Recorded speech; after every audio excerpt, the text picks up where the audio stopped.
Sud Radio, les débats de l'été, 10h-13h, Maxime Liédot. Soyez les bienvenus sur l'antenne de Sud Radio, on est ensemble jusqu'à 13h, on ne vous lâche pas de tout l'été. 0826 300 300 pour participer à la conversation, aux échanges notamment entre midi et midi 30. Vous le savez, cette situation exceptionnelle du côté de la Gironde avec ces incendies qui continuent de ravager la France, avec aussi ces décisions qui se prennent au fur et à mesure. Un ministre de l'Intérieur, Laurent Nunez, qui a pris la parole pour faire un point d'étape en essayant de rassurer, une météo qui serait un peu plus favorable que les autres jours pour essayer d'endiguer ce feu au maximum. Des opérations déjà de nettoyage contre les reprises qui sont en cours. Plus de 9 communes ont été autorisées à rapatrier, si on peut le dire ainsi, ces habitants qui avaient été évacués. Ça concerne 84 000 personnes. Et vous le savez, midi 30, vous subissez, vous êtes témoin de cette situation. Vous êtes au cœur de tout cela. Eh bien, venez témoigner. Vous êtes maire, vous êtes pompier, vous êtes un habitant, vous êtes, je sais pas moi, dans le secteur du tourisme, dans le secteur de la culture, dans le secteur de l'hôtellerie. Vous subissez cette situation. Tout à l'heure, par exemple, on était avec Laurent qui a passé un coup de gueule vis-à-vis des assureurs. Peut-être que vous êtes confronté aussi à cette situation, vous nous passez un coup de fil 0826 300 300. Mais pour commencer, et avant de commencer, pardonnez-moi cette libre antenne, laissez-moi vous dire qu'à partir de 12h30, nous serons avec Didier Lemaire, qui est le député Horizon du Haut-Rhin, ex-sapeur-pompier professionnel. Et lui, justement, il est en train de réfléchir aux équipes de pompiers du futur, d'une certaine manière, parce que il faut repenser. Lui, il nous explique que le Canadair c'est dépassé, il faut des drones, il faut être beaucoup plus ambitieux, il faut des nouveaux types d'avions, il faut de nouveaux types d'hélicoptères. Est-ce qu'on peut penser d'ores et déjà aux pompiers du futur ? On évoquera ça avec lui, Didier Lemaire, à partir de 12h30. Pour le moment, il est 12h06 sur Sud Radio et on vous accueille, Martial Zaninetti. Bonjour. Bonjour. Merci beaucoup d'être avec nous. Vous êtes le maire du Porge, justement. Le maire de la commune du Porge, on est d'accord, n'est toujours pas concerné par cette autorisation pour les habitants de revenir chez eux. Toujours pas pour l'instant parce que l'incendie est toujours actif, beaucoup moins heureusement, mais il est toujours actif. On a un certain nombre de fumées également, des fumées toxiques avec nos oxydes de carbone qui posent problème. Ça fait plusieurs jours qu'il y a non pas une polémique, mais peut-être une colère qui entoure votre commune, monsieur le maire. C'est tous ces habitants qui estiment que leurs maisons ont d'une certaine manière été sacrifiées pour aller sauver le Cap Ferret. Et il y a même un collectif d'habitants de votre commune qui s'est constitué en vue d'une action judiciaire justement après l'incendie qui a ravagé leur maison. Pour ces raisons-là, vous soutenez cette initiative, monsieur le maire ? Alors moi aussi, j'entends ce que disent les administrés. Je comprends ce que leur sentiment. Effectivement, l'ensemble des maisons ont été détruites. On peut avoir ce sentiment à un moment donné que les moyens n'aient pas été suffisants et que une partie des moyens soit affectée ailleurs. Mais pour l'instant, on n'en est pas. Pour l'instant, on est toujours dans la situation de crise. On fera le temps et l'analyse demain de tout ce qui s'est passé et on en tirera les conséquences. Pour l'instant, c'est prématuré. Vous trouvez l'action prématurée ? Je ne trouve pas l'action prématurée. Vous savez, sur les frontons des mairies, il y a marqué liberté. Donc liberté de la presse, liberté d'agir, liberté de dire, liberté de penser, de tout ce que vous voulez.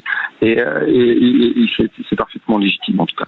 Mais en tant que maire, vous n'avez pas ressenti, vous, sur le terrain, au cœur de l'action, à un moment, cette différence quand des pompiers sont appelés pour ne pas se concentrer sur ce qui se passe autour du Porge et pour aller se précipiter au Cap Ferret. Vous, en tant que maire, vous dites c'est vrai, il y a quand même eu des choses un peu suspectes, quoi. Il y a eu des ordres qu'on aurait aimé ne pas avoir. Idéalement, effectivement, quand l'incendie était monstrueux et qu'il a pris une dimension qui était entre guillemets, ils ont été débordés. C'était non maîtrisable. C'était la folie, tout ce qu'on a vécu. Et effectivement, quand les choix ont été faits de positionner des secours ailleurs, il est légitime de la part de nos administrés d'être en détresse et d'analyser cela de la manière dont ils le font. Et pour vous, c'est quoi alors les prochaines étapes, Martial Zaninetti ? C'est un espoir quant au fait en réalité de revenir petit à petit. Je crois que votre commune n'a toujours pas de courant. Est-ce que vous savez, est-ce que vous avez une idée, un ordre temporel peut-être sur le moment où vous allez pouvoir, vous et peut-être les habitants, retourner dans votre commune ? Alors moi je l'ai jamais quitté. Je suis depuis 8 jours. Et avec les équipes, on est quand même un pool pour faire fonctionner tout ça, parce que on a toute une logistique à préparer, on a monté une cellule de crise, on a des médecins, etc. Et on fabrique 1000 repas par jour aujourd'hui pour les forces de sécurité. On coordonne tout cela. Donc pour l'instant, tant que le village a encore du monoxyde de carbone et que des départs de feu se produisent, on ne peut pas autoriser. C'est pas moi qui donne l'autorisation, c'est la préfète. On ne peut pas permettre à nos administrés de venir et les mettre en danger. J'ai bon espoir, mais je parle au conditionnel que aujourd'hui les conditions de l'air aujourd'hui se sont améliorées et sont moins graves malgré les sur certains secteurs. Donc j'ai bon espoir de faire un horizon qui soit de quelques jours. Merci beaucoup Marcel Zagnetti d'avoir été avec nous sur Sud Radio. Bon courage pour les prochaines heures, pour les prochains jours, et en effet espérons que le contexte soit favorable pour le retour de vos administrés, des habitants du Porge, et sur ce collectif d'habitants de cette commune qui se constitue en vue d'une action judiciaire après l'incendie qui a ravagé leur maison.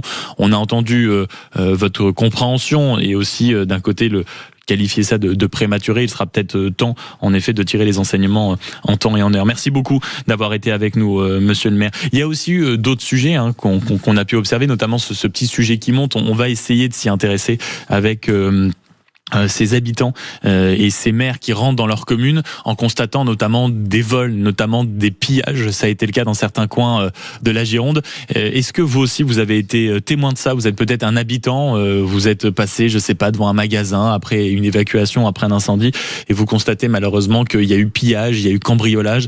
0826 300 300, venez échanger avec nous. Bonjour Frédéric. Bonjour Monsieur Maxime, bonjour à tout le monde. Merci beaucoup d'être avec nous ce midi. Frédéric, vous êtes du côté de Saint-Aubin-de-Médoc. Vous en êtes où? Vous êtes toujours dans la région? Vous avez réussi à évacuer?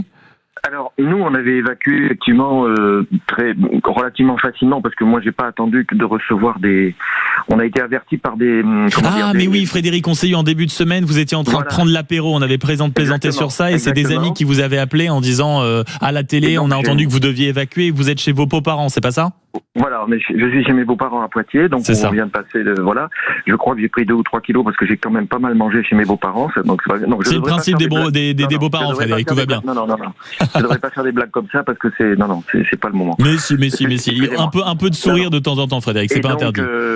Et donc là, on a entendu que on nous a prévenu, nos voisins justement nous ont prévenu qu'on pouvait rentrer aujourd'hui. Ils ont dû l'entendre auprès de Monsieur Christophe Duprat, notre maire de Saint-Aubin-de-Médoc. Donc là, on va pouvoir ramener ma mère à Villeneuve-d'Ornon et de Villeneuve-d'Ornon ensuite retourner sur Saint-Aubin. Sans doute demain. C'est quand même appréciable. Monsieur Duprat s'est vraiment très très bien occupé de tout ce qu'il y avait. Tous les matins, il y avait un point vers 7h, 7h30 du matin. Et ce matin, par exemple, il a fait un point en disant il l'a dit de façon, il a dit qu'il y avait de fortes chances que prochainement, donc voilà, il l'a dit à 20%, parce que ce qui veut dire qu'il avait sans doute des informations à 70 ou 80%, parce qu'il n'a pas intérêt à dire tout de suite tout va bien, c'est pas la peine. Ça c'est sûr. Et Madame Brocat, un peu plus tard, vers 9h, a donné cette autorisation ensuite de pouvoir rentrer à Saint-Aubin. Et vous, enfin, je veux dire, il n'y a pas de risque concernant votre maison, Frédéric. C'était une sorte d'évacuation préventive, non? Oui, je pense que c'est une préventive. Après, le feu est resté longtemps, dans les informations qu'on a eues de Monsieur Duprat, le feu est resté longtemps stabilisé à peu aux alentours de 8 à 9 km de Saint-Aubin. Donc 8-9 km, c'est très près. Et de toute manière, c'est la route de Castelnau-de-Médoc, la route de Salonne, dont vous avez peut-être entendu parler. Bien sûr. Et la route de Lacanau. Et donc ça pouvait toujours tout d'un coup se mettre à accélérer et repartir, parce que voilà, on a même eu une information un peu fausse une fois. On a entendu qu'une des boulangeries de Saint-Aubin avait brûlé, et il y en a une qui est justement sur cette route. Donc si jamais, je me suis dit si jamais elle a brûlé, c'est que donc le feu est effectivement descendu le long de la route et est arrivé jusqu'à là. C'est l'entrée de Saint-Aubin-de-Médoc. Mais non, c'était une information bidon. Manifestement, il n'y a pas eu de boulangerie brûlée. Et Et donc là, moi, ma maison était pas... Mais donc Frédéric, d'un côté vous nous racontez des choses quand même assez essentielles. Il y a eu visiblement une bonne communication. Alors peut-être pas au début de l'évacuation, les médias ont été plus rapides et vos amis aussi pendant l'apéro, mais globalement, il y a visiblement, il y a toujours eu un compte-rendu assez précis tôt le matin. Vous avez suivi les points presse. En tant qu'habitant, qu'est-ce que ça vous fait là de revenir, d'avoir vécu tout ça? Comment vous vous sentez, Frédéric? C'est ça aussi qu'on a envie de vous poser comme question. C'est ça. Moi, de toutes les manières, depuis le début où ça a commencé, je savais que j'avais une chance extraordinaire. Mais vraiment extraordinaire. Parce que je savais qu'il y aurait des maisons et des personnes qui seraient complètement, dévastées. Je savais que je pouvais partir à Villeneuve chez ma mère. J'étais pas obligé de chercher un point de regroupement comme le parc des expositions de Bordeaux ou une salle quelconque quelque part. Je savais que j'avais ça. Je savais que j'avais mes beaux-parents à Poitiers. Je savais qu'à la limite j'avais un cousin de ma femme à Toulouse. Et, voilà, je veux dire, il y avait vraiment. Je savais que j'avais beaucoup de chance. Voilà. Oui. Donc un peu d'appréhension, peut-être, je sais pas, un peu d'appréhension à l'idée de retourner. Appréhension, non. De rentrer. Je sais pas. Franchement, je me suis dit, si ma maison brûle, elle brûle. Et c'est vraiment, je sais pas. Moi, je me suis dit, de toutes les manières. Pas de questions inutiles chez vous, Frédéric, j'ai l'impression. On est en 2026. En 1908 ou 9, mon grand-père est né. Quelque temps après, son père lui-même est parti. Mon arrière-grand-père est parti médecin, est parti pendant la guerre de 14 soigné dans les tranchées. Ensuite, mon grand-père est parti pour la guerre de 39. Ensuite, il a passé 4 ans dans les geôles allemandes. Et moi, j'ai bien vécu. Et là, maintenant, j'ai un grave incendie peut-être qui va me tomber dessus. Et voilà, je sais pas, c'est la voilà. Très pragmatique, Frédéric. Vous avez une politique, une façon de voir la vie. Je souhaite à tout le monde d'avoir cette distance par rapport aux choses. Merci beaucoup d'avoir été avec nous au 0826, Frédéric, donc de chez sa belle famille, du côté notamment de Poitiers. Soyez prudents, évidemment, si vous êtes amené dans les prochains jours là, à y retourner. Je crois que c'est imminent. Soyez extrêmement prudents vis-à-vis de la situation et de ce feu qui n'est pas encore totalement fixé, même si des signes sont encourageants pour les prochaines heures. 0826 300 300, on poursuit la conversation. Amis de Sud Radio sur cette antenne, vous le savez, de midi à 12h30, on vous écoute, on recueille vos témoignages, on reçoit vos appels, on vous fait passer à l'antenne. C'était Laurent ce matin pour les assureurs, avec les assureurs par exemple. On a eu un instant Frédéric qui est venu témoigner, que vous soyez maire, que vous soyez pompier. On vient de raccrocher avec le maire du Porge également sur cette action judiciaire parce que beaucoup d'habitants estiment que leur maison ait été sacrifiée pour protéger celle du Cap Ferré. Comment vous voyez les choses? Est-ce que vous êtes un habitant évacué, vous vous apprêtez à retourner chez vous, vous êtes maire, vous êtes pompier, vous êtes restaurateur, vous participez à cette fameuse solidarité qu'on voit partout? Venez nous la raconter sur l'antenne de Sud Radio. 0826 300 300, à tout de suite. Sud Radio, les débats de l'été, 10h-13h, Maxime Liédot. Midi 19 sur Sud Radio, soyez les bienvenus, vous le savez, dans cette période particulière. Quand je dis période particulière, je pense évidemment à tout ce qui se passe avec les incendies, ces départs de feu qui reprennent, ces évacuations, ces retours concernant la Gironde. Depuis quelques heures, on le sait, 84 000 personnes ont été autorisées à rentrer dans 9 nouvelles communes. La 3e nuit a été plutôt calme, c'est ce que nous disent les soldats du feu. Il faut rappeler que ce qui se déroule en Gironde, ce feu, cet incendie a pour l'instant ravagé déjà 42 000 hectares, toujours stabilisé. La préfecture a donc autorisé 84 000 nouvelles personnes à rentrer immédiatement chez elles. Et ça, c'est une nouvelle. Si peut-être vous êtes en train de prendre la voiture, vous apprêtez à aller sur la route, la réouverture de l'autoroute A63, ce sera donc à partir de 14h. Sont concernés les habitants de 9 communes. Tiens, peut-être que vous nous écoutez et que vous n'avez pas eu encore l'annonce officielle. Eh bien, il y a Millos, Le Barp, il y a Cestas, il y a Saint-Jean-d'Illac, il y a Martignas-sur-Gial, il y a Saint-Médard-en-Jalles, il y a Saint-Aubin-du-Médoc, Salonne et Sainte-Hélène.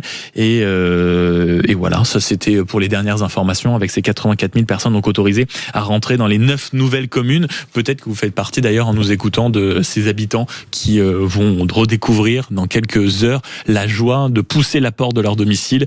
Et ça, on n'imagine pas à quel point ça doit être un immense soulagement, surtout si le domicile, surtout si les environs n'ont pas été atteints par les incendies. 0826 300 300, on continue le sujet sur la conversation. Bonjour Paul. Bonjour Maxime, pardon, je m'arrête. Ah non mais allez-y, vous savez quoi Paul, prenez le temps de vous garer très tranquillement, il n'y a pas de sujet par rapport à ça. Je suis garé. Ah, merci beaucoup d'être avec nous ce midi Paul. Vous, comment vous regardez toute cette situation là? Vous n'êtes pas concerné, rassurez-moi. Non, moi je suis à Lot-et-Garonne, je suis pas concerné. Par contre, j'ai des collègues et amis qui sont montés là-haut. Pour du aller, soutien, vous voulez dire? Voilà, pour aller soutenir, amener de l'eau avec des gros tracteurs et des tonnes alisiers, des tonnes là-haut. Et on a vu, de ceux qui mettent sur les réseaux sociaux et ce qu'on a pu avoir comme retour, une énorme fraternité avec la population et les pompiers. Ouais, ça c'est sûr. Et par contre, de l'entrave un peu de l'administration, et ça, c'est pas top, quoi. Paul, est-ce que on était hier aussi avec un de vos confrères, un de vos camarades agriculteurs, il nous a expliqué à quel point l'administration, là, c'était insupportable, notamment pour l'autorisation d'aller, tout simplement, récolter ce que vous aviez semé. C'est encore le cas, ça, ces emmerdes administratives, pardonnez-moi le terme? Apparemment, oui, pour certains. Certains, on leur a interdit d'aller pomper à certains endroits, et c'est les gendarmes qui bloquent s'ils n'ont pas l'autorisation administrative d'aller pomper. Alors, dans l'urgence, je pensais que l'État allait mettre un peu de souplesse, et apparemment, c'est pas trop le cas. Bon, moi, j'ai une pensée émue pour tous les pompiers qui sont décédés dans ce drame. Tous les blessés, parce qu'il y a énormément de blessés, des brûlures graves, des blessés, et ensuite la population qui va revenir et qui va retrouver des fois des maisons sinistrées. Donc c'est un drame absolu. Et le drame, c'est qu'en 2022, il y a eu la même chose. On n'a rien retenu, on n'a retenu aucune leçon. Quand j'ai entendu un maire qui est aussi responsable du DFCI du 33, qui expliquait que faire des pare-feux géants, ça permettait de bloquer le feu et qu'on aurait, on va perdre 15-20% de la surface en forêt, mais qu'on va sauver tout le reste. Et ce gars-là, on ne l'a pas écouté. Oui. Oui, il était sur notre antenne il y a 2 jours, Paul, vous avez entièrement raison, on a décidé de pas l'écouter, enfin je sais pas si on l'a pas écouté, mais en tout cas on n'a pas accepté de lui faire, de lui donner et de lui signer les papiers à temps, c'est ça qui est sidérant. Et aujourd'hui, ce qui est grave, c'est que tous les gens qui nous donnent des leçons, là, les écolos et autres, ils sont où?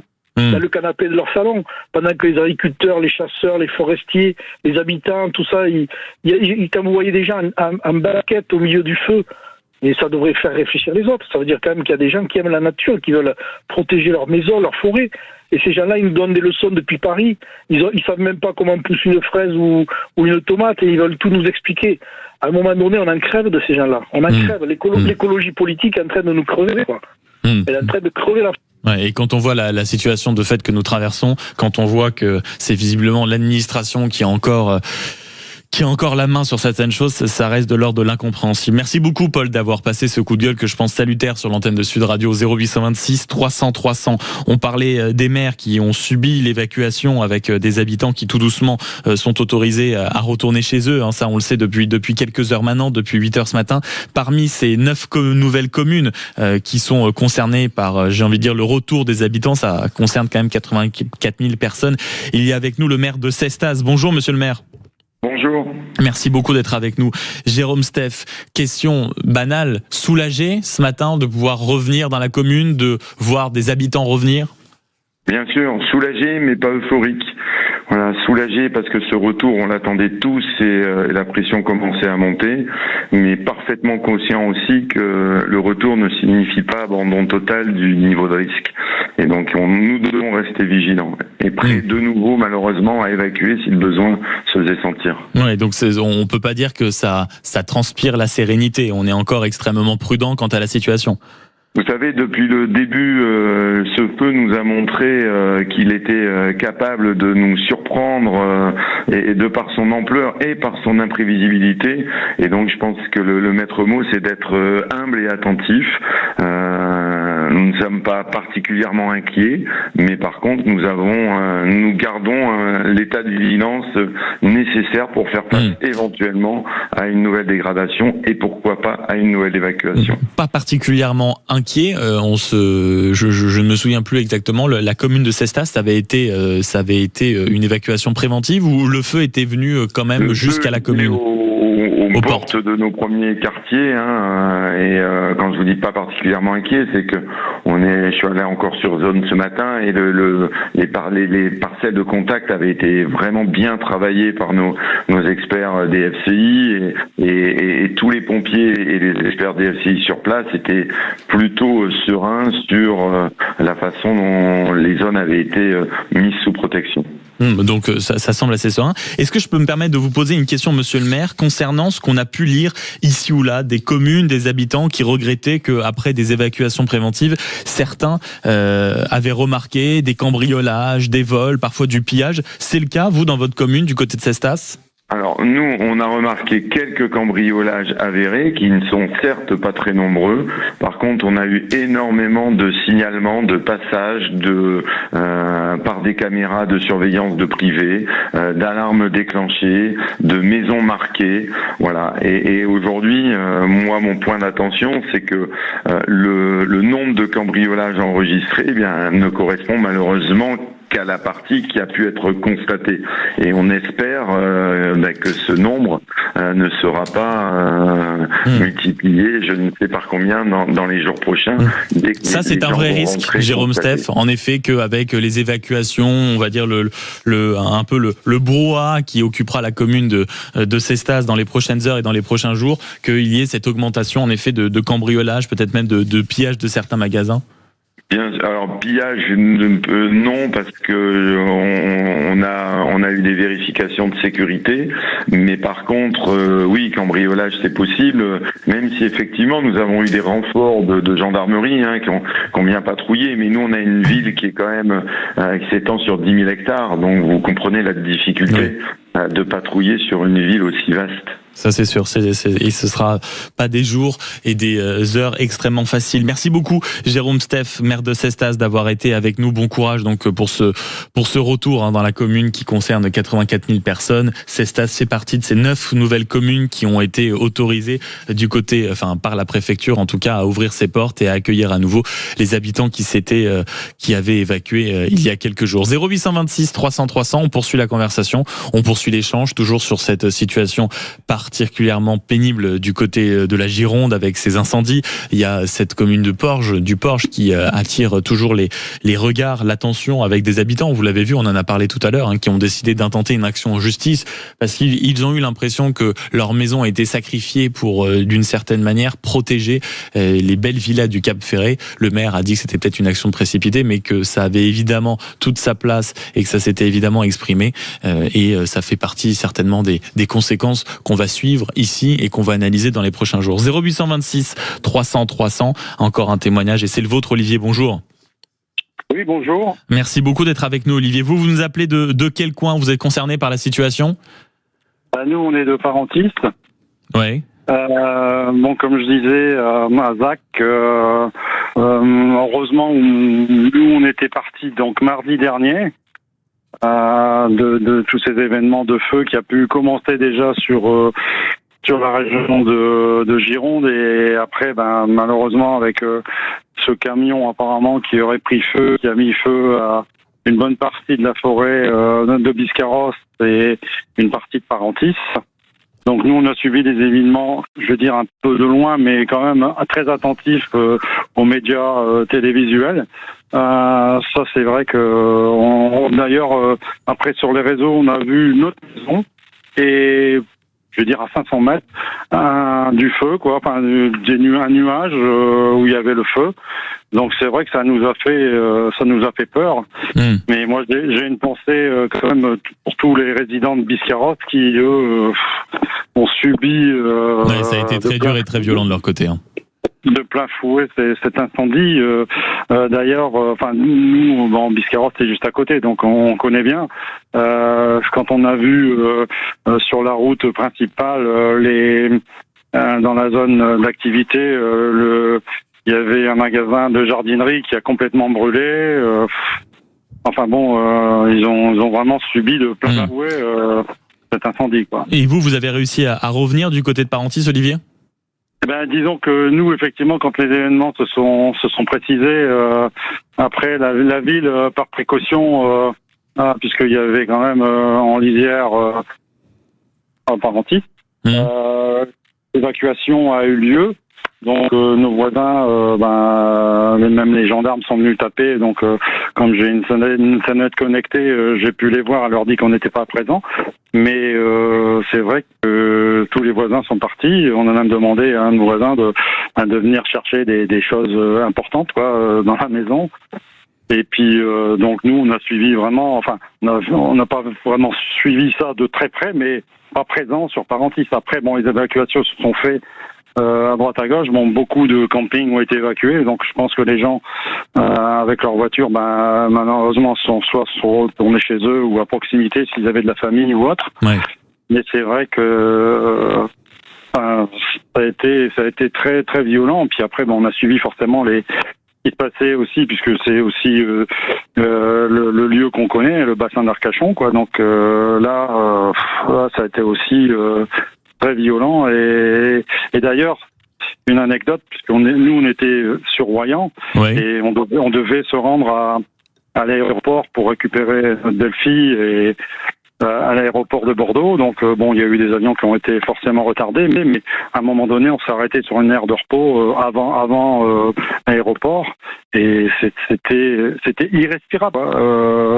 La fumée, ça piquait aux yeux. Enfin c'était vraiment. C'était malheureusement le cas de plus en plus de communes, d'où certaines évacuations un peu partout en France, sur celles même qui n'étaient pas directement concernées par le feu, mais par tout le contexte, soit les pluies de foudre, les pluies de cendres, ou en effet ces nuages de fumée. Et d'ailleurs les protections qui sont livrés en masse aux pompiers ou à tous ceux qui participent à cette lutte contre les incendies, notamment les traditionnels masques FFP2, parce que tout ça est évidemment extrêmement toxique. Merci beaucoup Olivier d'avoir été avec nous au 0826 300 300. On va rester dans cet échange concernant les incendies, avec cette polémique qui a gonflé quand même ces derniers jours et ces dernières semaines concernant les fameux Canadair français. Mais est-ce qu'on n'est pas en retard sur ce sujet? Est-ce que les Canadair sont vraiment l'avenir? Est-ce qu'il ne faut pas penser la lutte contre les incendies de façon différente, avec la technologie, avec de nouveaux moyens, notamment, pourquoi pas des drones capables de cracher de l'eau comme on peut le voir. Il n'y a pas que pendant et sur les terrains de bataille qui seraient utiles, ces drones, on pourrait les envisager comme ça. On va en discuter avec Didier Lemaire, député Horizon du Haut-Rhin, ex-sapeur-pompier professionnel,